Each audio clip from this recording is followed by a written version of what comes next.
What's your station? Just turn it on here. No, I didn't put that on there.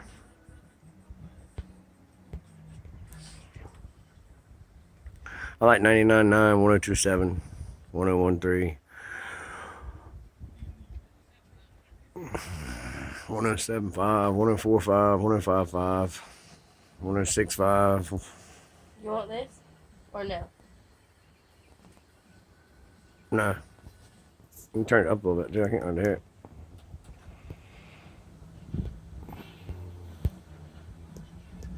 Yeah, that's fine if you can get it to me. If not, then don't worry about it.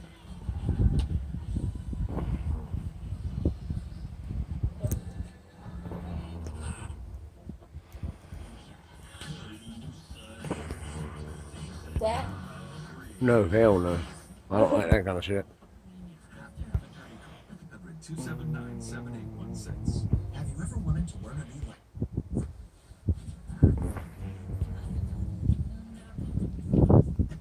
Can you get that to come in?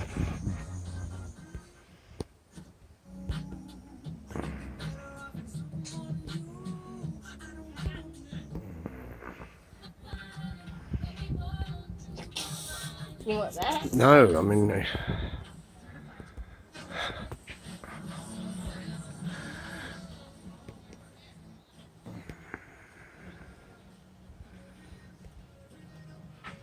There you go. That's fine, man. Well, we gotta figure out. Somebody probably pulled the antenna down. Yeah, there was a little one. It won't pick up anything really except for trash.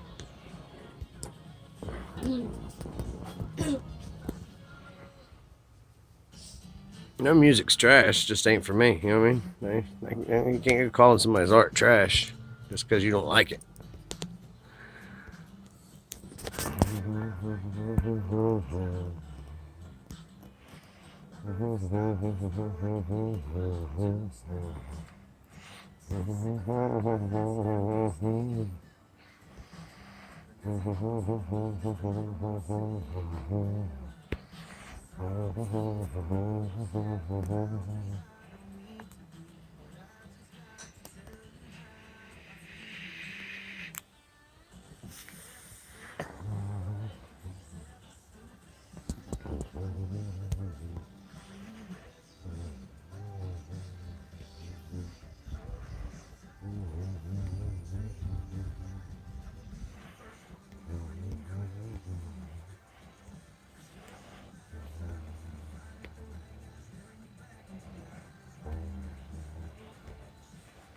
Man, look how dry his yard is over there and brown and red looking and how green and luscious ours is.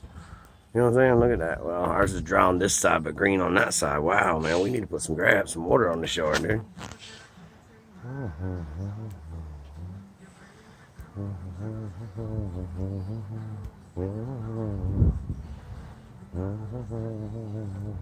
What happened to our experiment? Where'd it go? It's behind the bushes over there. Oh. You took it down?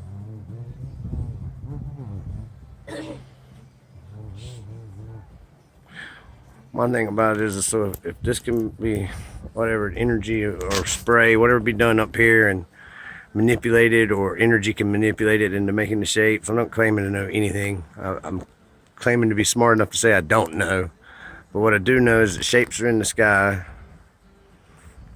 Some awful straight lines like that one. You know what I mean? And I do know that the energy that whatever seems is making shapes up there, the shapes are down here now. And all around us. I do know that. And this camera that I happen to have found exposes just that. I mean,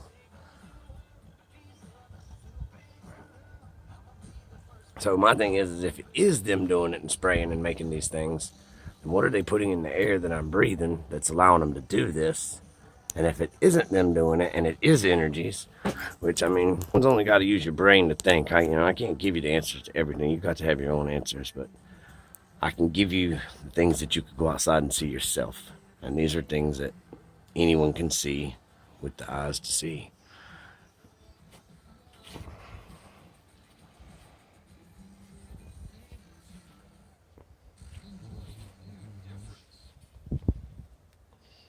So I'm led to believe I'm surrounded by a race of beings that I didn't know was there, that my eyes can't see, but I can see the shadows of now. But with the correct phone, I can put them on display.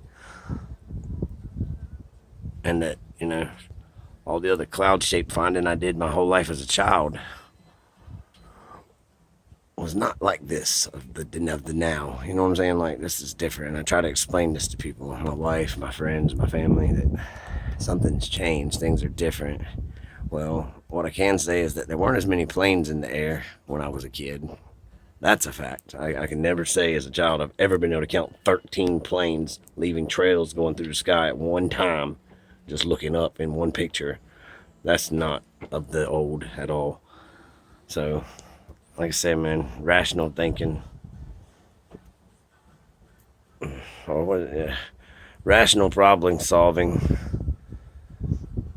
gives you logical answers, and your heart will help you hash through all the bullshit to get to the truth. There isn't a problem that love can't solve. And by love, I mean a smart person loves information, you know. A dog owner loves dogs. A landscaper loves planting plants, you know. I think a big thing is being passionate about everything you do. And that, there again, comes from the heart, just like love. Like the man said, our magnets in our chest. I wholeheartedly believe him about that, you know, that we got these magnets in our chest, and I believe we have the ability to heal ourselves. I think we have the ability to heal others. I think that we're the most powerful thing on this planet. But I think that we have to know what we are, where we come from, how to use the skills that we have. And you gotta learn to focus, you know, your intentions and your passions and your loves there, you know, like I say.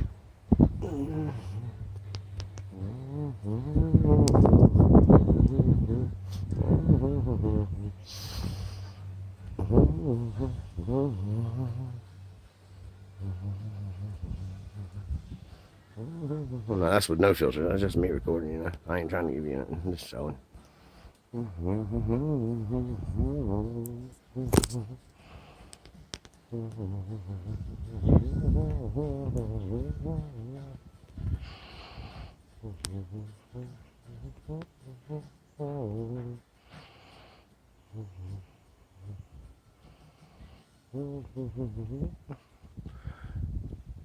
I will say this, that in order for planes to be making this, and this is, you know, not me giving you anything you can't go read off the internet, something about the Anunnakis and putting the gold to save the atmosphere. I know they say they're doing solar management by doing all the spraying. So, you know, yes, liquid would block the sun some, but you couldn't, I don't know that you could, yes, I guess with electricity you could manipulate with liquid. Yes, that's a fact too. You know, but I mean, just some of the flash, it seems like it would have to have some metal in it for it to, and then, but I mean, you gotta think the whole electrical grid, I mean, the entire planet, if you run electric down into the earth, just like, you know, Tesla found out, you know, you get, or what is it, the Tesla coil gets power out of the air. There's another way to draw it out of the ground. There's a way to get it out of the water. So if it's all connected with electricity, then there's a way to manipulate even down to the energy, right? I mean, am I right in that? If I'm not, I mean, I'm looking for people to say stuff in the comments if I'm wrong. I mean, I'm just throwing out ideas on my critical thinking, you know, that, you know, if the whole planet is alive and is to be thought to be, you know, alive, everything interconnected, a oneness, I mean, and you know, in that being there, like an electrical force in that, or some sort of tie-in, a way to manipulate it. Could you not manipulate the electromagnetic field, and that not only above our heads but around us and in front of our faces? And